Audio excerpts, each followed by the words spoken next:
Hi எல்லாருக்கும் வணக்கம். இன்றைக்கி என்னான்னு பார்த்தீங்கன்னா, எங்கள் தோட்டத்தில் வேலை கம்மியாயிருச்சு. அதனால் நாங்கள் தோட்டத்தை போய் சுற்றி பார்க்குறதுக்காண்டி போய்கிட்டு இருக்கிறோம். போயிட்டு சுற்றி பார்த்துட்டு என்னென்ன பார்த்துருக்குறோம் வச்சுருக்கோம் அப்படின்னு சொல்லி எல்லாத்தையும் வேடிக்கை பார்த்துட்டு வர போகிறோம்.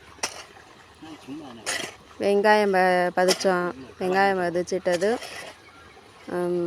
அதுக்குள்ளே பாவை செடியும் பதிச்சோம். பாவை செடிக்குள்ளே வெங்காயம் வச்சுருக்குறோம். வெங்காயத்தை பதிச்சிட்டது இன்றைக்கி 3 நாள் ஆயிடுச்சு. முளைச்சிருக்கும். அதெல்லாம் பார்க்குறக்காண்டிதே வந்துட்டுருக்கோம். இப்படியே பார்த்துட்டு இப்படியே மாந்தோப்புக்கும் போயிட்டு மாங்காய் எப்படி இருக்குது காய்ச்சிருக்கா என்னான்னு சொல்லி பார்த்துட்டு இப்படியே வர்றோம். மாங்காயும் 5 ரூபா 6 ரூபான்னு சொல்லி போய்கிட்டு இருக்குதான். எப்படியா இருந்தாலும் சரி நம்ம போயிட்டு பார்த்துட்டு வரலாம்ட்டு வரோம்.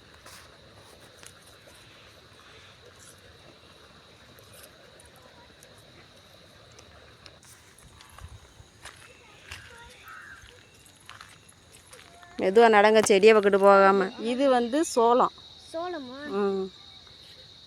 இதுலேயும் இரும்பு சத்து இருக்குது.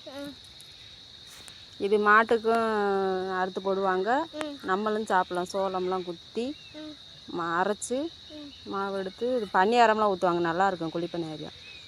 இதில் சோளம் கம்பு கேப்பை அதுக்கெல்லாம் மாவுலாம் எல்லாம் கலந்து அதில் பனியாரம் ஊற்றி சாப்பிட்டோம்னா டேஸ்ட்டாக இருக்கும்.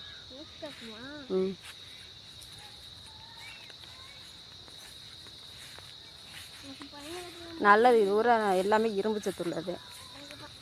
இன்னும் கூழும் கிண்டி சாப்பிட்லாம், களி கிண்டி சாப்பிட்லாம். இதுவும் அதேமாரி சாப்பிட்லாம், நல்லாயிருக்கும்.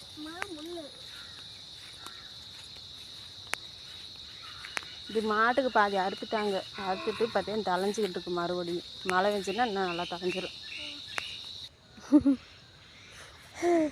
கேப்பையும் நல்லா வளர்ந்து வந்துடுச்சு, பரவாயில்ல.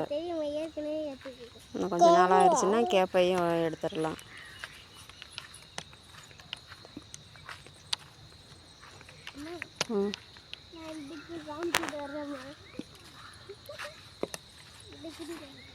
மட்டை விழுந்து கிடக்குது பாரு. கேப்ப பயிர் தானே இது. கேழ்வரகு அப்படிம்பாங்க. இதை வச்சு களி கிண்டுவாங்க, ரொட்டி சுடுவாங்க, அப்புறம் புட்டு வைப்பாங்க. இது இரும்பு சத்து அதிகமாக இருக்குதுல, அதுக்கு தான் இது. இது உங்களுக்கு நீங்கள்லாம் நல்லா சாப்பிட்லாம். சின்ன பிள்ளைய தானே, உங்களுக்கெல்லாம் தேவை இதெல்லாம். இங்கே பாருங்க, 3 நாள் ஆகும். கொஞ்சமாக முளைச்சி வந்துருக்குங்க, அங்கே லைட்டாக முளைச்சி வந்துருக்குது. இந்த பாவக்கொடிக்கில் தான் அந்த வெங்காயம்லாம் வச்சுருக்குறோம்.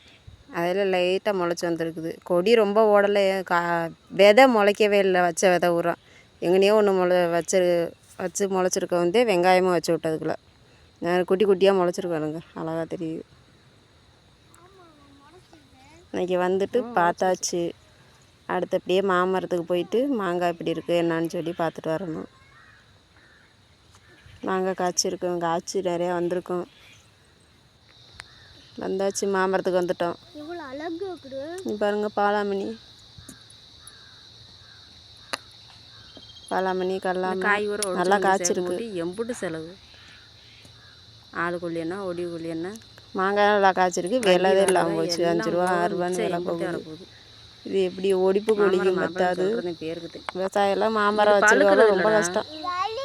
இது கலரு வண்டி வாடகை இருக்குது, ஒடிக்கிறது இருக்குது. பழம் அப்படி இருக்காது. ட்ரை எடுத்துகிட்டு வந்தால் அதுக்கு வாடகை. என்னன்னா பார்க்கணுன்னா இருங்க, இவ்வளோ கஷ்டப்பட்டு விவசாயம் பார்த்துக்கிட்டு இருக்கிறோம். ரோஸ் கலரில் வருது. காய் விளைஞ்ச காய் எப்படி வரும். காய் நல்லா பெருங்காயாக இருக்கும். கல்லாமையெல்லாம் நல்லா பெரிய காயா.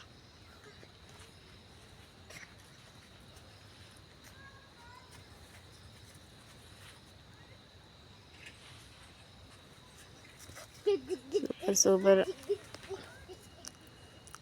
இது நம்ம சேனலுக்கு புதுசாக வந்திருக்கீங்கன்னா நம்ம சேனலுக்கு ஒரு லைக் பண்ணுங்கள், சப்ஸ்கிரைப் பண்ணுங்கள். நம்ம சேனலை கொஞ்சம் சப்போர்ட் பண்ணுங்கள். விவசாயம் பார்க்குறோம், விவசாயிகளுக்கும் கொஞ்சம் சப்போர்ட் பண்ணுங்கள். தேங்க்யூ, நன்றி. போயிட்டு வரேன், பாய்.